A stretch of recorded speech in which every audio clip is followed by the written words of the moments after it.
Et bonjour à tous, amis pêcheurs, amis pêcheuses, bienvenue sur cette nouvelle vidéo de chasse sous-marine. Cette fois-ci, je vais chasser autour de Marseille, dans les Calanques, dans le parc national des Calanques, sur la côte bleue, etc. On commence avec cette magnifique observation, une raie pastenague en pleine eau. Un spectacle qui me bénit les yeux. Cette vidéo sera l'occasion de tester et comparer deux fusils, le Basil Daniel 90 que vous voyez à l'écran, ainsi que le Espuma de chez Demontech en 92. Et alors que je descends, voici que je vois de loin une belle araignée de mer, gros spécimen par chez nous. Donc je la laisse de côté, je vais faire mon apnée, mon agachon, et puis je reviendrai la chercher. Il faut savoir que les araignées de mer vivent très profond par chez nous, ne sont pas forcément accessibles une majeure partie de l'année, en tout cas les gros spécimens. Mais au printemps, elles ont tendance à remonter sur les secs au large, et il est possible d'en croiser. Et donc là, je ne vais pas me faire prier, je vais aller la récupérer. Alors, à savoir qu'il y a une réglementation sur les araignées de mer. Il ne faut pas les prendre quand elles sont grainées, notamment dans le parc national des Calanques. Donc ici, on va en trouver deux. C'est la première fois que j'en prenais des si grosses. Je ne me suis pas rendu compte qu'elle était grainée. Alors, je vais faire le tri après coup. Mais vous voyez son abdomen, comment il est boursouflé. Donc ça veut dire justement qu'il y a des œufs dessous. Donc là, on est content, on la prend. Mais quand on va arriver sur le bateau, qu'on va mieux les identifier, on va se rendre compte qu'il fallait pas la prendre, on va la rejeter. Et cette araignée est fait un envieux puisque vous venez de voir un puffin venir voir d'un peu près ce qui se passait justement. Les puffins, je crois qu'on n'en croise pas à la côte, mais au petit large, ils viennent nous voir. Voilà la jolie araignée que j'ai prise. Alors ça c'est la deuxième, c'est la non grainée. Vous allez voir la capture, voilà, la voici. Donc celle-ci c'est un mâle et vous voyez elle se débat beaucoup plus que la femelle. Il arrive à passer les pinces sur son dos, il va me pincer le gant d'ailleurs, il va me pincer aussi le sando du fusil. Donc ouais, c'est beaucoup plus énergique, c'est un autre sport que de prendre les mâles par rapport aux femelles.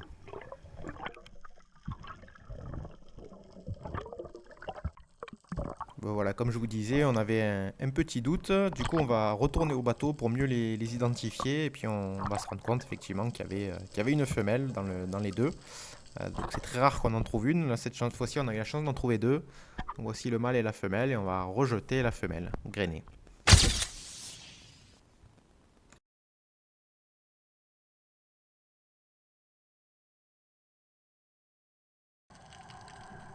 Allez, petite action de chasse à trous cette fois-ci pour tester un autre fusil que vous avez vu dans ma précédente vidéo déjà. Donc là, c'était ma première sortie avec ce fusil. Je voulais absolument le baptiser. Et là, ben, mon collègue me fait une super passe décisive, encore une fois, le coutumier du filet. Je mets un peu de lumière pour mieux voir. Et donc, c'est une rascasse là qui est dans le trou. Il avait mis son fusil juste devant pour que j'ai pas à la chercher. Et voilà, le fusil baptisé, je suis content. Je tenais à mettre cette vidéo parce que ce fusil, vous n'avez pas fini de le voir et il va faire quelques beaux poissons, notamment des jolis loups en hiver. Mais pas que. Ah, elle est jolie. Pour la soupe, c'est très bien ça. Hein? Pour la soupe, c'est très bien. Vous pouvez m'enfiler. Hein? Même enfiler.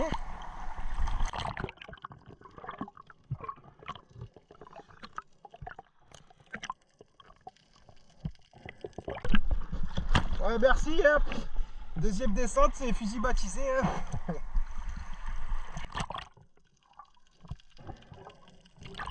Ah merde, j'ai oublié de récupérer ton fusil.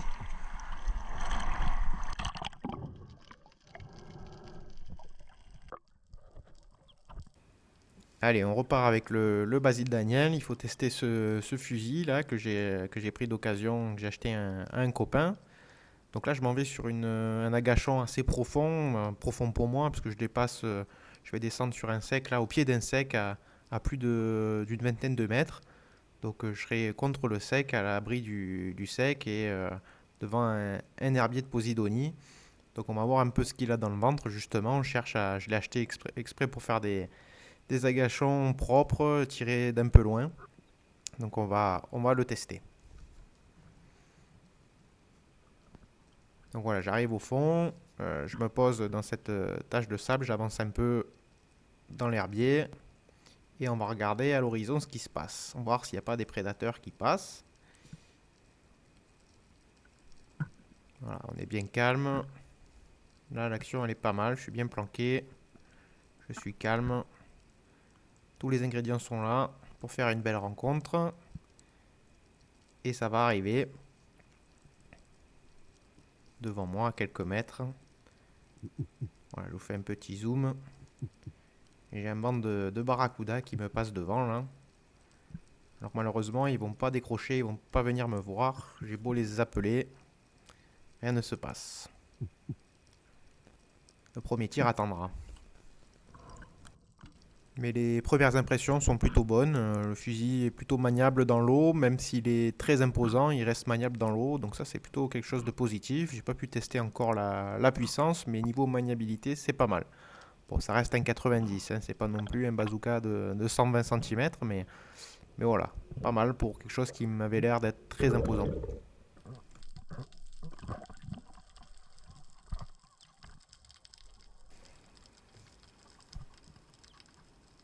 Allez, cette fois-ci, on change de zone. On part sur un agachon, sur des gros blocs de rochers. Sur une quinzaine de mètres, je crois, de mémoire. On va essayer de trouver des zones intéressantes. Là, je vois ces deux rochers, il y a un peu de manche devant. Je vais aller me poser entre les deux pour être bien planqué. Ça me paraît être un très bon poste d'agachon. Et j'aimerais bien tirer avec ce fusil. Et tiens, oh, des pélamides qui passent, mais elles rentrent pas encore une fois, elles restent au loin. Pas de bol. Je commence à être frustré, toujours pas tirer avec ce fusil. Donc c'est un fusil simple roller là, avec un seul sando. Enfin c'est deux petits sandos, mais il faut en compter qu'un en réalité. Et très péchu, hein, il est en 18, c'est des sandos de 18, il est très péchu, faut avoir des bras pour le charger, hein, je vous le cache pas. Mais du coup c'est un peu ce que je cherchais, hein, c'est un fusil d'agachon qui tire fort et loin. Il est annoncé à tirer à 4,5 m, voire 5 mètres. Donc c'est quand même assez costaud, hein, pour un fusil en 90 simple sando, hein, 4,50 m, 5 mètres. Mais on va voir si c'est bien le cas. Donc là je me pose, il y a de la vie, il y a quelques SAR qui passent devant moi. Je me pose, ils sont un peu petits, je vais laisser passer. Et je me dis qu'il y a peut-être un plus gros qui va venir derrière. Voilà, deux petits SAR là qu'on voit au premier plan. Que je laisse passer. Pas mal de mange. Je regarde un peu dans le bleu, rien, pas de prédateur. Et là je vois au loin, je vais voir au loin un SAR de taille convenable qui me vient droit dessus. Donc là je me mets un peu en retrait. J'aligne tout doucement pour pas le faire fuir. Petit zoom.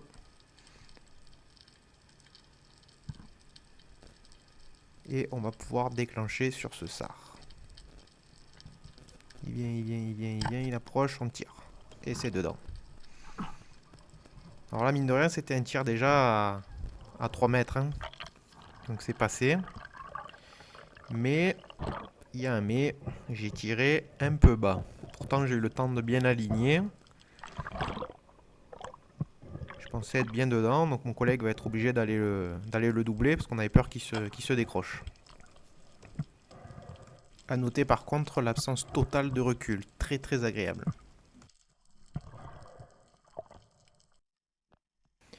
Bon ben je suis content. Le fusil est enfin baptisé, même si c'est qu'un SAR, il est de taille tout à fait respectable. On va pouvoir enchaîner. Donc là je suis toujours sur la même zone. Je descends le long des enrochements pour me poser à l'agachon. Et là vous voyez il y a beaucoup de vie. Donc là je me dis c'est propice à faire une belle rencontre. Devant moi un SAR très convenable encore une fois a fait son apparition. Et je sais pas si vous avez fait gaffe, au second plan un peu sur la gauche, il y a un énorme mérou là, qui me regarde. Il va tourner tranquillement, glisser entre les pierres. Celui-là, il était vraiment énorme. Hein. Celui-là, c'était un truc de au moins 15 ou 20 kilos. Vraiment, il était vraiment gros. J'en ai rarement vu des si gros. Et le SAR, il est toujours là, il bouge pas. Alors moi, j'attendais de voir s'il y avait un autre prédateur qui rentrait. Mais finalement, je vais commencer à le regarder d'un peu plus près, ce SAR. Il est curieux, il est là, il tourne, il vire devant moi. Donc je prends mon temps. Et puis, je vais prendre la décision de le prendre, vu qu'il n'y a pas d'autres prédateurs qui arrivent. Et que celui-là, il est quand même costaud. Et un SAR, ça suffit pas. Deux, c'est mieux pour manger à deux. Donc voilà, je le mets en joue. J'attends qu'il dégage de devant la pierre pour pas exploser la flèche derrière. Et je tire. Donc vous voyez, j'ai quand même pris bon temps pour bien le viser. Celui-ci était plus proche que le premier. Il était peut-être à 2 mètres, l'autre était à plus de 3 mètres. Et encore une fois, je l'ai tiré un peu bas. Alors je sais pas si c'est moi qui n'ai pas l'habitude des rollers, mais encore une fois, je l'ai pris très bas et du coup mon collègue va devoir aussi le doubler celui-là. Décidément, la visée avec ce fusil, c'est pas trop mon truc.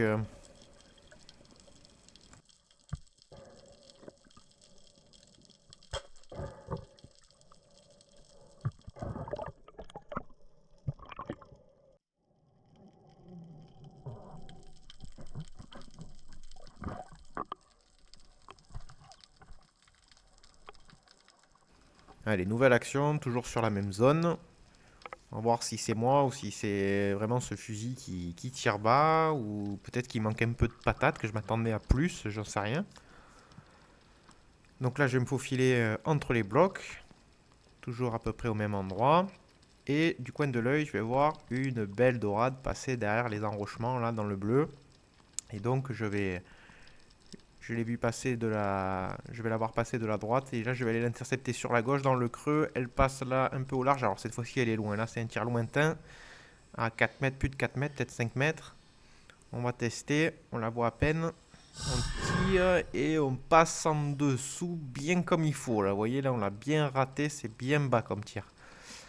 Donc je suis pas totalement convaincu par ce fusil. J'avais pris pour faire des tirs lointains. On voit que ça a quand même des limites. Même s'il reste maniable avec 0 recul. Allez, on repart sur le Demontech et on va faire quelques actions en trou. On va continuer à essayer d'aller prélever du SAR. Donc là, je descends dans une faille. Pas très profonde, mais assez sombre parce que à contre-jour. Et malgré sa taille en 90, du fait de sa maniabilité extraordinaire, ce fusil, il se débrouille plutôt bien à trou. Vous voyez là je me pose, il y a 2 rascasses au premier plan que je viens de faire soulever. Et dans le fond du trou là il y a un SAR que je vise et que je prends. Plein fer.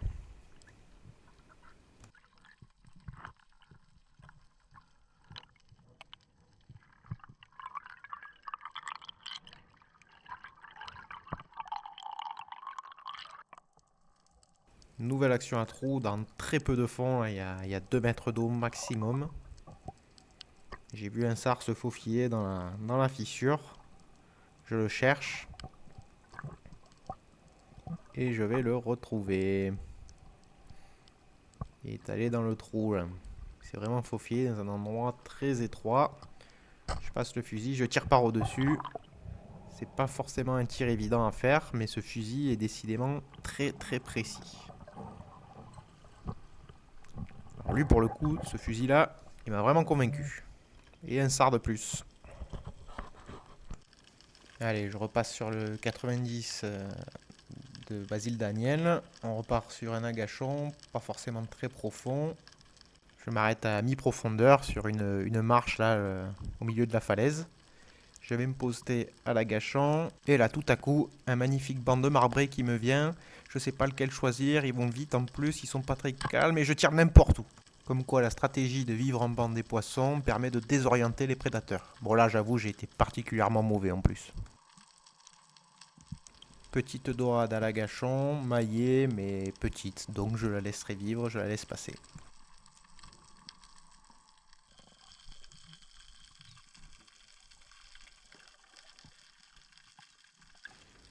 Autre action sympathique pour tester ce fusil. Donc là, je repars sur un agachon relativement profond, pas loin des 20 mètres, je crois. Je vais me poster et vous allez voir, je vais faire une belle rencontre. Et encore une fois, le Basile Daniel va pas me convaincre. Autant il est relativement maniable latéralement, autant du fait de sa forme os de sèche, verticalement, c'est pas du tout la même. C'est une vraie bûche pour le monter. Et là, malheureusement pour moi, j'ai des poissons qui vont me foncer droit dessus, mais au-dessus de moi. Et là, je vais pas m'en sortir. Donc, j'avance tout doucement. Vous voyez, j'ai fait une petite indienne avant de me poster derrière cette petite butte là. Derrière ces posidonies et cette petite roche. Et là, je vais faire mes appels en grattant le fusil. Un appel qui va fonctionner puisque je vais avoir des tonines là qui me foncent dessus et j'arrive pas à lever le fusil. Là je vous dis j'ai mis les 2 mains dessus et Voilà, et là je me rends compte qu'il est pas très maniable ce fusil, en tout cas pas maniable verticalement. Franchement, elle se présentait plutôt bien. Alors ça arrive toujours très vite les tonines. Elles étaient plutôt grosses en plus celles-là. Elle me venait droit dessus et malgré ça j'ai pas réussi à prendre le tir. Alors effectivement la visibilité était pas géniale non plus, mais bon, avec un fusil plus maniable j'aurais peut-être pu prendre un tir.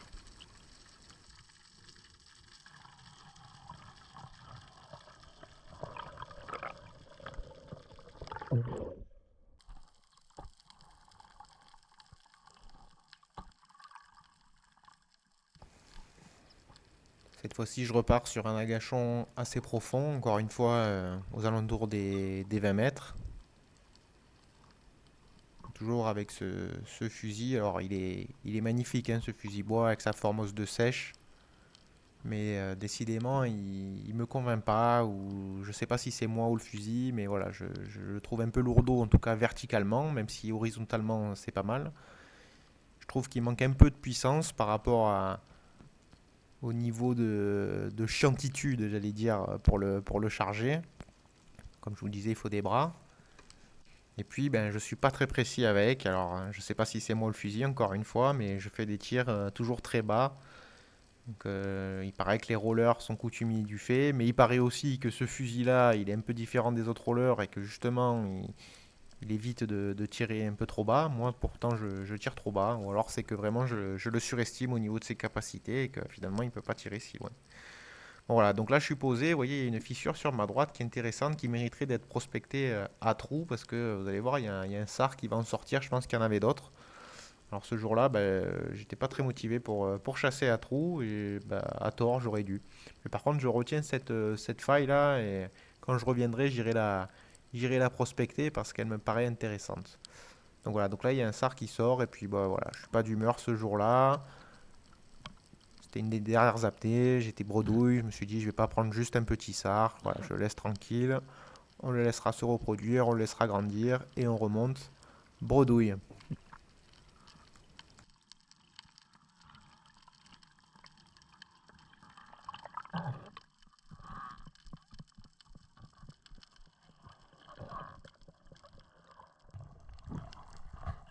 Allez, on repasse sur le Espuma de chez Demontech, toujours en taille 90. Et là, vous allez voir encore une fois que ce fusil va se démarquer. Donc là, je pars sur une indienne. Je vais tourner autour d'un pic rocheux. Donc là, je suis dans l'ombre et je vais aller côté lumière. Donc je me déplace à mi-profondeur. Le fusil est très adapté pour ce type d'évolution, vu qu'il est maniable. Pas trop long non plus, ce qui permet d'éviter de taper dans les cailloux. Et là, bah, je vais enchaîner sur un petit agachon, là, derrière ce petit promoutoire qui me paraît assez excitant pour se poser. Et c'est juste passer le fusil. Donc, je prends le temps d'observer. Et là, face à moi, un SAR qui vient. Donc là, je me planque, je me fais tout petit dans mon trou. Je le mets en joue. On voit pas bien parce qu'il y a l'algue devant. Je me décale. Et je vais prendre mon tir. Et là, vous voyez, j'ai pris un tir à presque 3 mètres et le poisson est pleine tête. Donc en fait, il est beaucoup moins chiant à recharger. Celui-là de fusil, il tire peut-être moins fort, mais il est beaucoup plus précis. Et finalement, à 3 mètres, je m'en sors mieux avec lui qu'avec le Basile Daniel. Et pour finir cette vidéo, une petite action de classe pour terminer. Alors un petit bout de contexte, vous voyez en bas, il y a un filet de pêcheur. Et en fait, ce qui s'est passé, c'est que quand on a quitté le bateau, on n'a pas fait gaffe, mais il y avait un peu de vent, l'encre était un peu légère, et en fait le bateau il a dérivé, et l'encre s'est prise dans le filet. Donc là je descends pour voir ce qu'il en est, vous voyez au bout là-bas ça fait un angle, l'encre elle est dans l'angle là-bas. Et en descendant, hop, qu'est-ce que je vois? Un labre. Alors je me dis, putain, je suis bredouille, je vais aller le chercher. Et en fait il y en a deux dans la petite ragle, la petite fissure là. Et donc je fais un joli doublé là de l'arbre, je suis content de rentrer avec ces deux poissons. Donc une action que j'ai beaucoup appréciée. Je trouve ça assez classe les doublés en chasse sous-marine. Déjà que c'est pas évident de faire un poisson, alors deux d'un coup. Même si là c'était assez facile. Et vous inquiétez pas, l'encre était juste retenu par le filet, il n'y avait pas de gros nœuds, on n'a pas abîmé le filet, on a pu le décrocher tranquillement et rentrer à la maison sereinement.